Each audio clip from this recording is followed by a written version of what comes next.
Why aren't you drinking? 4 words that can ruin your entire night. If you're a sober dad heading to the holiday season, I'm going to provide you with the perfect response that ends this conversation immediately. Here's what makes this question so brutal. It's not just the question, it's the tone, it's the way they look at you when they ask. It's the way the room seems to go quiet, waiting for an answer from you. And then the follow-up starts. Hey, come on, just have one? Live a little bit. What? Are you too good for us now? Come on. Most sober guys try to explain themselves. Oh, I'm just trying to be a little bit healthier, or I'm just cutting back.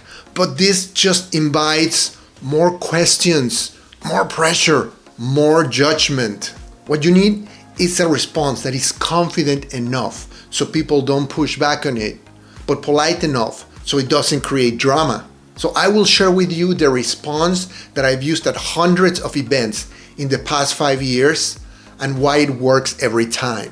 I will also show how to spot those people who won't accept your first answer and tell you what to say to them. Plus, I'm going to break down the psychology of why this question triggers us so much, because once you understand it, you won't feel as uncomfortable answering.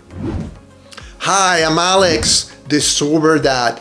Thank you for watching. I'm here to help you to reclaim your life and become the best man, father, husband that you know you want to be. The holiday seasons are upon us, and that means that the opportunities for drinking will multiply. And if you're choosing to stay sober this holiday season, this can present a challenge.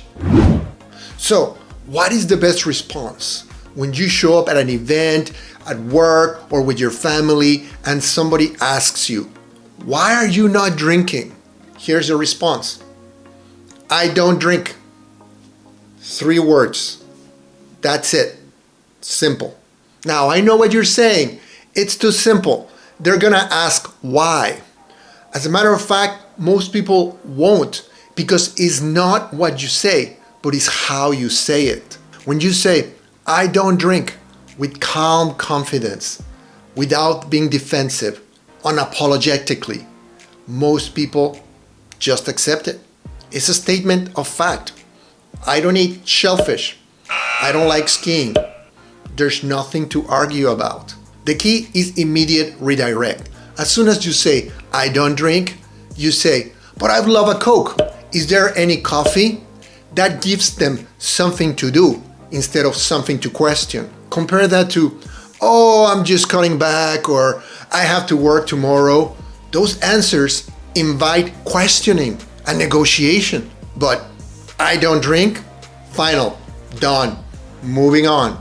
Now, some of you might not be comfortable with that level of directness. So I'm gonna give you some softer versions. Hold off your non-alcoholic drink and say, nah, I'm all set with this, thank you. Or I'm taking the night off, I got a super important day tomorrow. Or I'm feeling my best right now, I'm focusing on keeping that feeling. Or I'm doing a dry month right now, I'm not drinking. These are all some options, but saying I'm just not drinking tonight is the best, as it minimizes the opportunity of awkward and uncomfortable follow-ups. Now, most people will accept your first answer, but there's always the one person who won't. And here's how to handle them. First, you have to figure out what type of person they are, because each one requires a different approach. The peer pressurer is actually trying to make him or herself feel better about their own drinking. The concerned friend actually cares about you. The offended hosts actually feel rejected. And the drunk interrogator actually has no filter and he just says whatever he wants. So here's what to say to each one of them. The peer pressurer might say things like, come on, just have one. Hey, it's a party. Just live a little, all right? Loosen up. The best response for the peer pressure is to use humor. You'll answer back by saying, hey, thank you for being concerned about my fun levels. I'm good. Hey, but what about you? Why don't you tell me about that project you're working on? At this point, you're redirecting and moving the conversation somewhere else. So why does this work? Because humor diffuses tension. You do you, I do me. No judgment here. And by changing the subject, you're ending the conversation. Now the concerned friend. A concerned friend will ask you things like, are you okay? Is everything all right? Wait, are you sick? What's going on? The response is, I'm actually great, never better. Thanks for asking though. Delivered with a big smile and a warm tone. This works because it reassures them quickly. Never been better. Puts it in a positive frame. And it doesn't invite more questions. What about the offended host? He will say things like, I bought your favorite beer specifically for you. What, you don't like my wine? This is a little insulting. The response for this is, that is so thoughtful of you. I really appreciate it. I am sure somebody will enjoy this wine or beer. Can I help you with something? Why this works? Because it acknowledges their effort. By you offering to help, you're showing that you're part of the team. And it redirects the question to action, because being a host is likely that he or she are very busy, right? And you offering to help will redirect in a different direction away from them asking you what you're drinking. Now, what about the drunk interrogator? He will say things like, what? Why? What happened? Did you have a problem or something? When did you stop? Tell me the story. The response for this is, it's not a dramatic story. I just feel better without it. Hey, listen, I gotta catch up with Kathy. I'll see you in a little bit, all right? Don't wait for permission. Move your body as you're talking and wave a smile as you walk away. Why this work? Well, drunk people forget quickly and easily. Physical distance means that the conversation is over, and not having a dramatic story disappoints their curiosity and they move on. The key here is that you don't owe anybody an explanation. Not your boss, not your brother-in-law, not your drunk college buddy. Your sobriety is yours. Protect it. So why does this question hit us so hard? Let me break down the psychology of it. It forces to out yourself. In a culture where drinking is normal, not drinking is different, and it requires an explanation. And for a lot of us, I don't drink is code for I had a problem, and this carries a lot of shame and stigma. Second, it threatens our identity as a man, as a dad, because we guys bond over beers, watching the game, or golf outings. For most of these activities, there's alcohol involved. So when you stop drinking, there's this fear. Will they still want me around? Will they reject me if I don't drink? Third, it exposes vulnerability. Admitting that you don't have control over drinking goes against everything we've been taught about masculinity. Real men can handle their alcohol, right? So not drinking feels like failing. But here's the fourth reason, and this is the big one. You not drinking makes them feel uncomfortable because you're putting a mirror to their own drinking. They might question themselves. Am I drinking too much? Hey, why can't I take a night off? Your sobriety becomes an implicit judgment, even though you're not trying to judge anybody. So they push back on you, not because there's anything wrong with you, but because they're trying to resolve their own discomfort with alcohol. Once you understand this, the question loses its power because it's not about you, it's about them. And you don't owe anybody an explanation about taking care of yourself. If this is resonating with you, please hit the subscribe button so you can get more content like this. I also want to know how you handle these situations. Please leave a comment and share with everybody because we can all benefit from your experience dealing with this type of questions.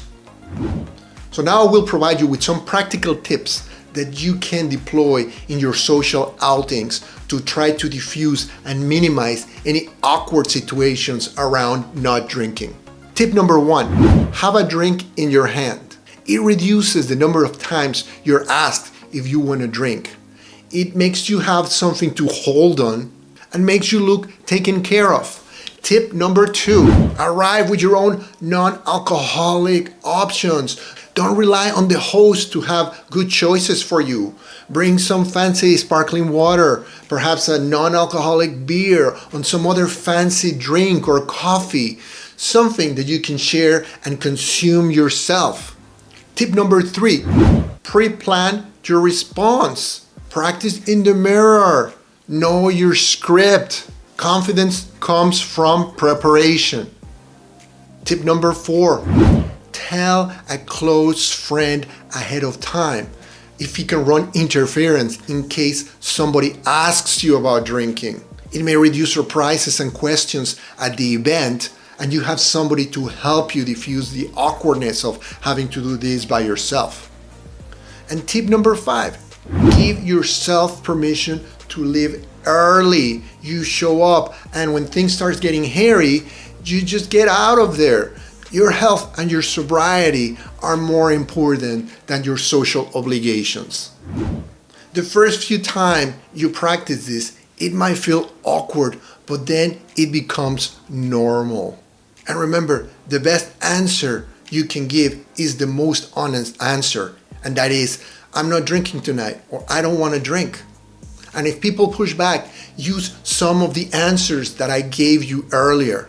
Understand why that question triggers us so much, so you can take the sting out of it. And practice the strategies that I share with you in those social occasions, so they become more and more natural. And remember, you're not missing out.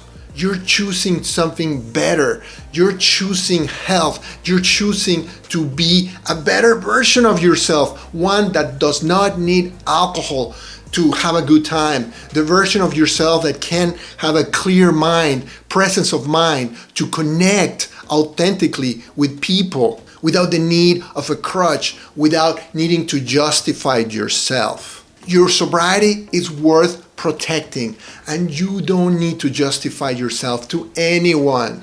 And if you would like more answers for different types of social events and occasions, check out my Sober Social Playbook that will give you more than 15 answers for different types of events. Check the link in the description below and get a free copy of your social playbook. And if you like this video, check out this other one I made that shows you how to deal with stressful situations at work, so you don't get so stressed out that you end up drinking. If you like this content, please subscribe to the channel, because it helps me to keep going and create these videos and help other sober dads like us to quit alcohol and reclaim our lives. This is Alex Rivera, the Sober Dad. Thank you for watching, and I will see you soon.